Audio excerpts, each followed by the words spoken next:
Last time on The Hive Mind. Angela started out reading her poem and said, "You're laughable. I'm laughable." Right? Mm-hmm. Who am I to think that I can read this poem? If we could see that, if we could hear that, then we would have heard that poem from a whole new lens. Right. Right? We would have seen deeper within you.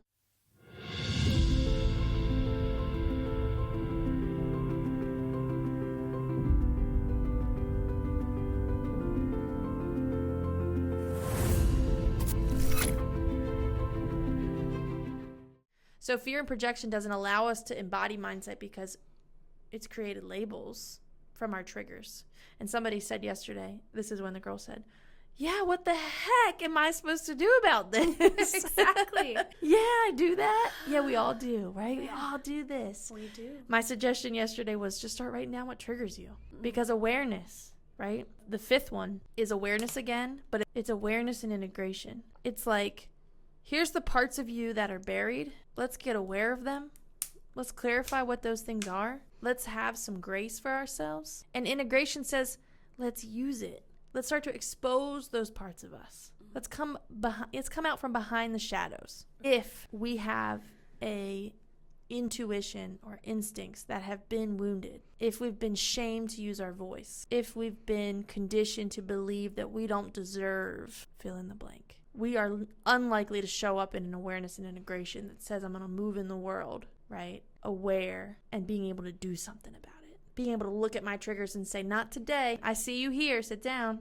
Have a seat. I'll scratch your back. Right? Make you feel better. Put your lid down for you. Yeah, right? Yeah. So when we learn to bury those pieces of us, those shadows, those wounds, now you only know love as a performance, right? I got to showboat because this is what people like. My mom doesn't like it when I tell jokes. I'm not going to tell jokes. She likes it when I'm quiet. So I'm going to be quiet. And now when I'm 18, 19, thinking about who I am as a person, I'm a quiet person. No, you're not. No, you're not. Nope. You're somebody that's funny, that likes to make people laugh. And can you imagine walking into the world? Of course we can imagine it because we're doing it, right? We've all done it. Yes. Can you imagine walking into the world not knowing those pieces of us? It's terrifying. Yeah. I've lived this most recently this year. Just those hidden selves. I was in therapy in the beginning. We hit to the circle cells where you have the middle. Do you know what I'm talking about? Yeah.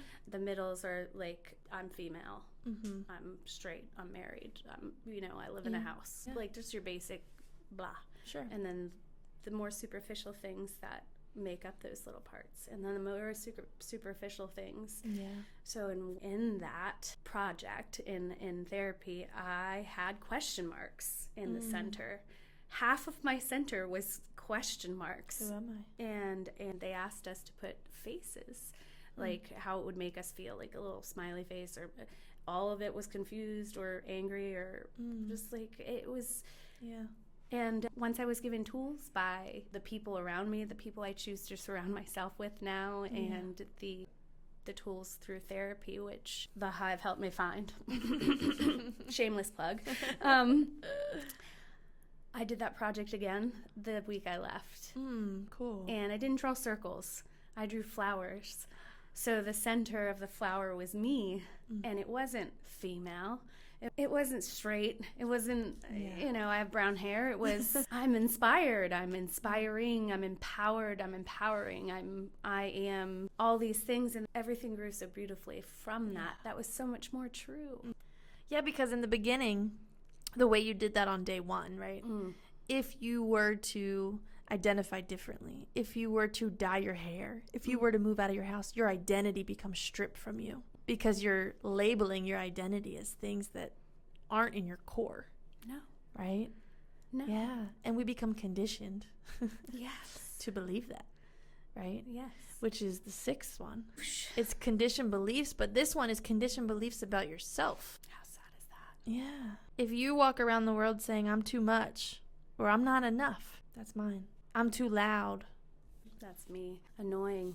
I'm too quiet, right? If that's how we show up in the world, those are conditioned self-beliefs.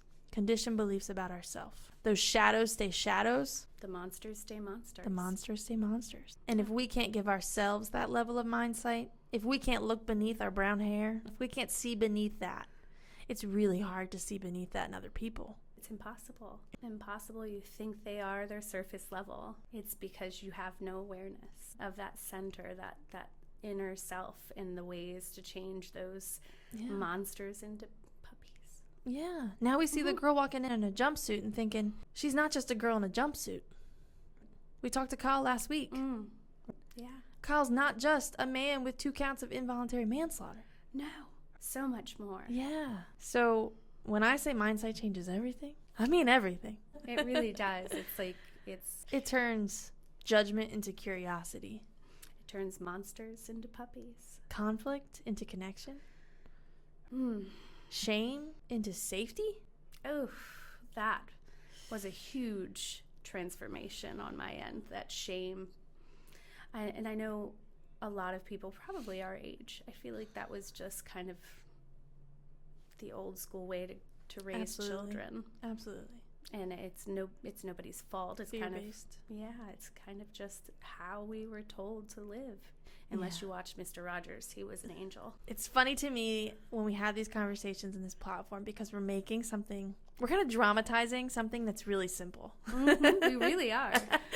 We just talked for, 25, 30 minutes maybe on 51. Hey, just be curious about other people. Just genuinely want to know what somebody else is beneath the surface. That's it. We could have just summed it up. Yeah. But if people would come to that statement with curiosity rather than saying, yeah. I think a lot of people think, I don't judge people. Yeah. Right? I'm not judgmental. No. Yeah, we are. Yes. Because we're human. Yes. And that's what I want people to feel right now is like these 6 things we just went through.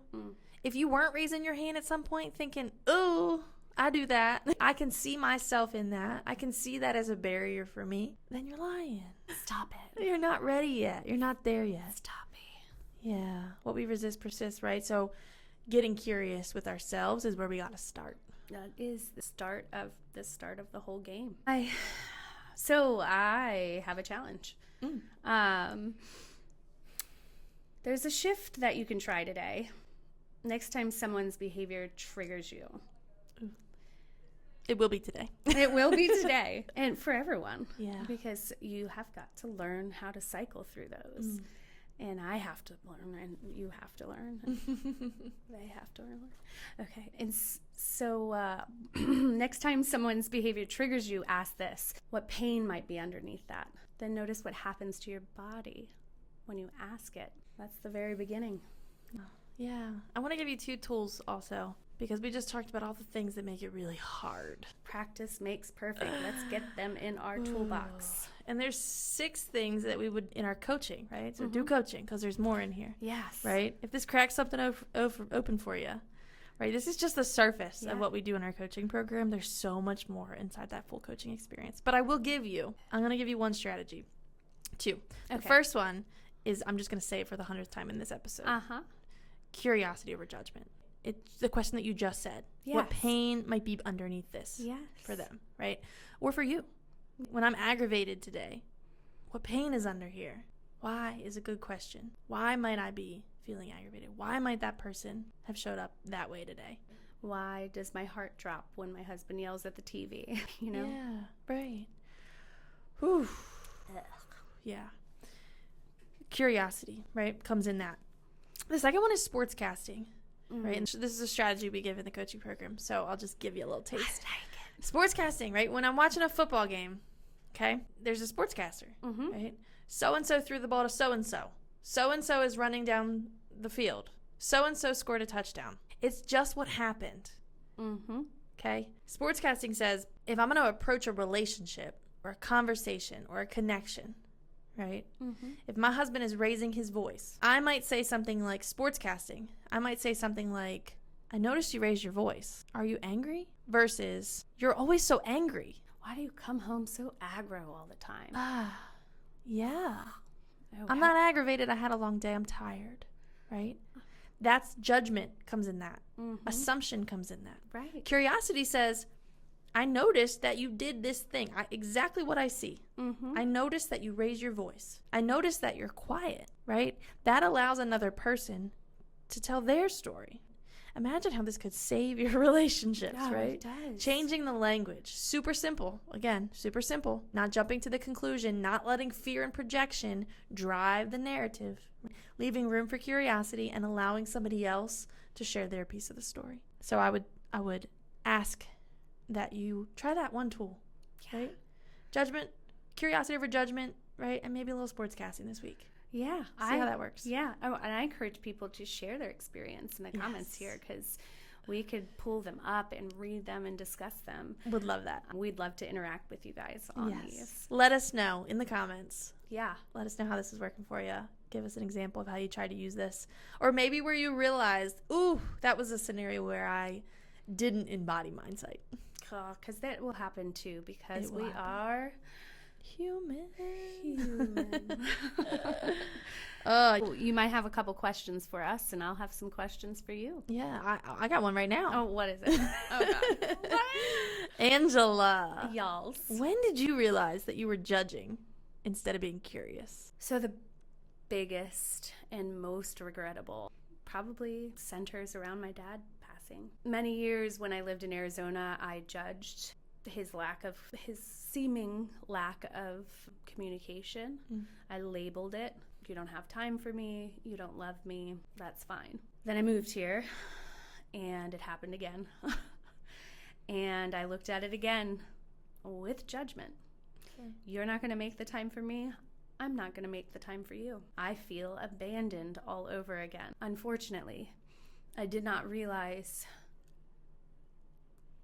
there's a lot of healing that happens when someone is sick against your will. You're forced to use that 5%. When I sat next to him one day, I took his hand and I knew he was suffering. His liver was failing, his skin was yellow, he looked like a shell of a person that I remember. And I took his hand and I said, if you're waiting or if you're punishing yourself because you feel like you deserve this for leaving me or for not doing more, just know that I could never hate you for for struggles that I now see in myself. That tendency to recluse and avoid. I see it in my kids. I see it in my sister. I see it in my brother. How could I hate my dad for doing the same thing? And so being able to tell him that was freeing, and not very many people get that. But I was able to, and he passed the next day. Wow. You saw him for his survival. I did. Yeah.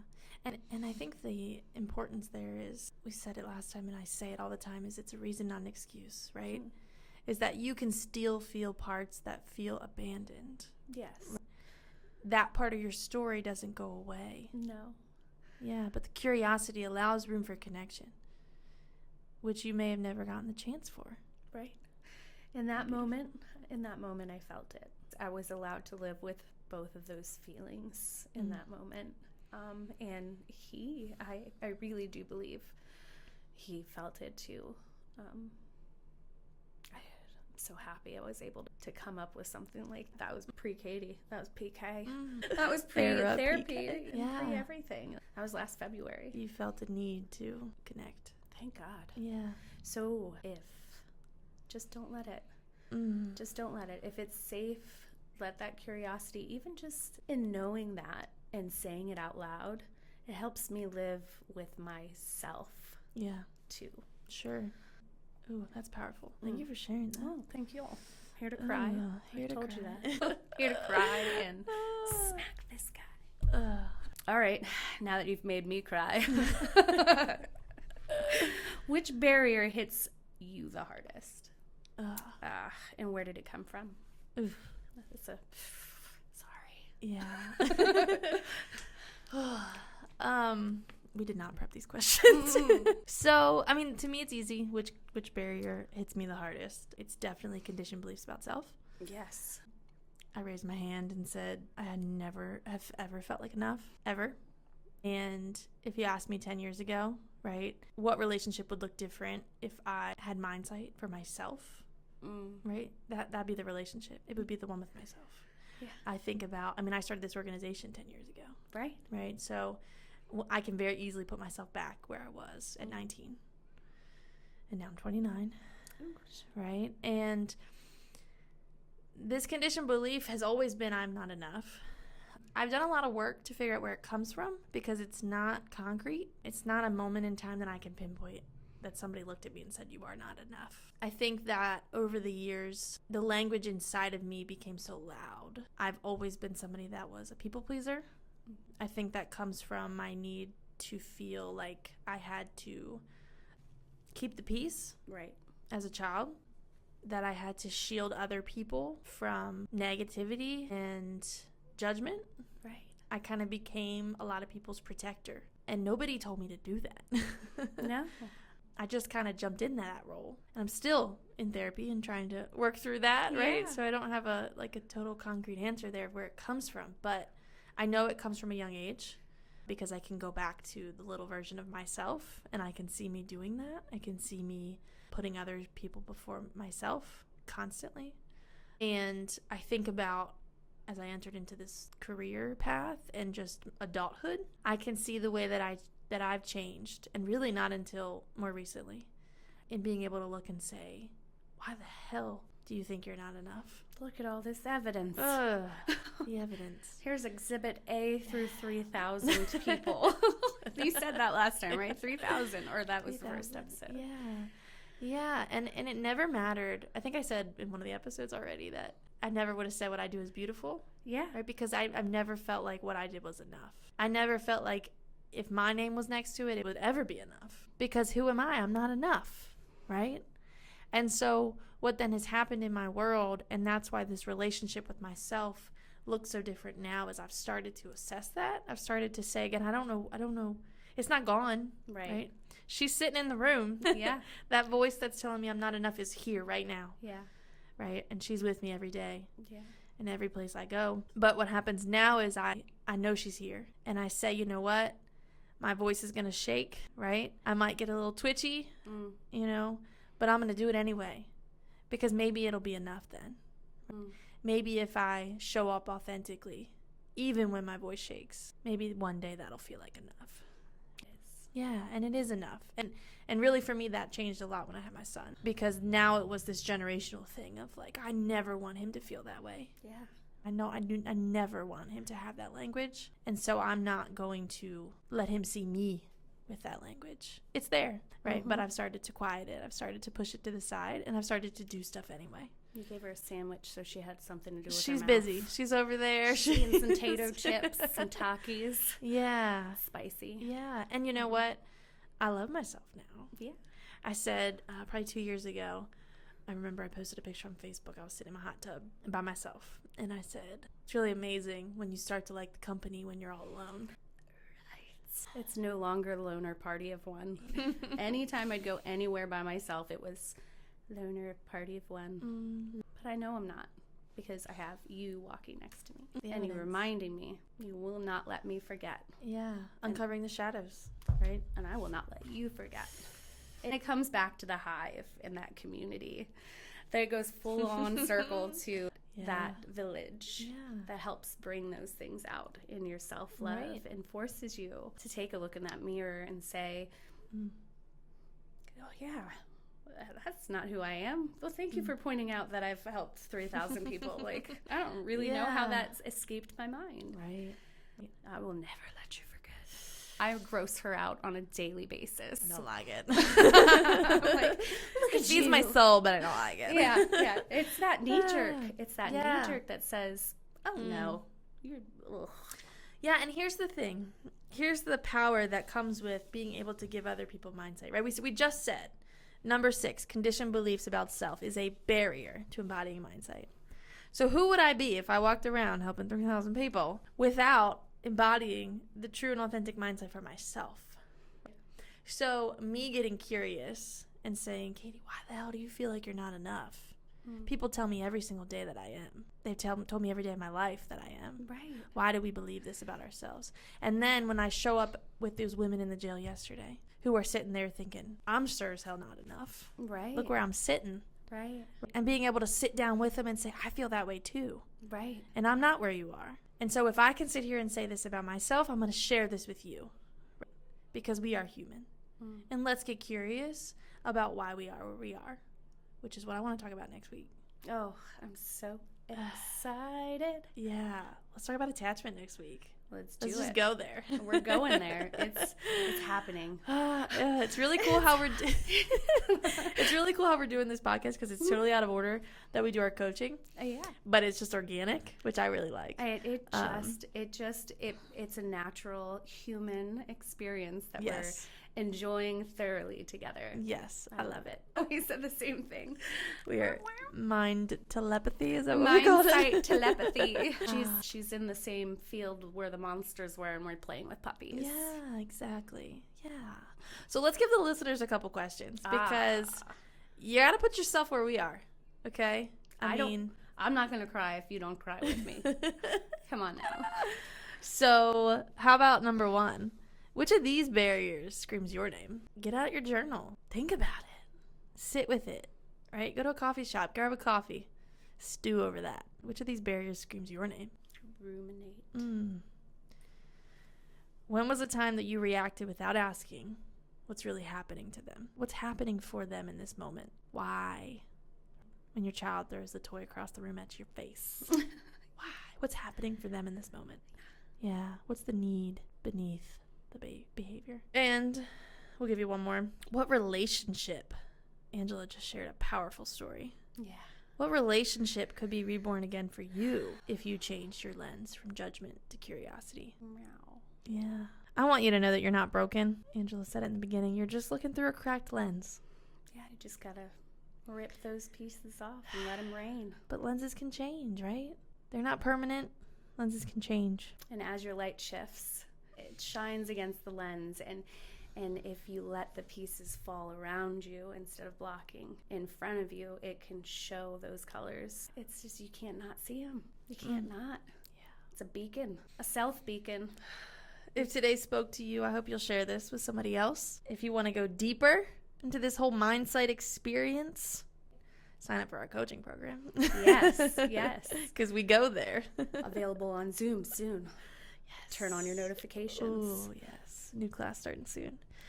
The truth is, you were never meant to survive on glass, right? That's not where we're meant to survive. So breathe deeply. Consider those parts of you to not be broken. But let's pick up those pieces and turn them into masterpieces. The masterpiece that you are. And so are you. That's lovely. Thanks for doing this with me this week. Yeah. So, join us. This was episode 3. Woo! So we'll see you next week for episode 4. Episode 4. Where we're going to talk about attachment science. We're going there. We're going to dip our toes into your childhood. We're not going to drown, but we're going to dip our toes in that trauma. Or security, maybe. Yeah, absolutely.